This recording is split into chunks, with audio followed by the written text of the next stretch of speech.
Pero pag walang-wala ka, basura ka lang sa paningin nila. Naka-experience ka na ba?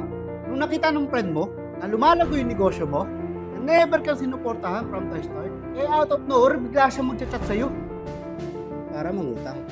Tapos nung hindi mo pinautang, siya pa ang galit. Sabay message ng, hindi mo madadala sa langit yung pera mo. At makikita mo sa Facebook post niya na yumaman lang, yumabang na.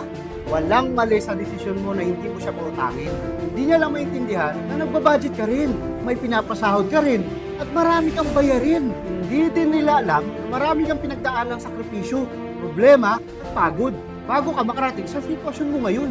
Kaya huwag kang mag-guilty na hindi mo siya pinagbigyan. Kasi pag pinautang mo siya, hindi ka mabayaran, ikaw itong kawawa to the point na pwede ka ma-stress. Priority mo ang sarili at pamilya mo. Kapag ikaw naman yung nawalan, kailangan mo mangutang, wala kang ibang malalapitan. Ang tao, kilala ka lang kapag meron ka.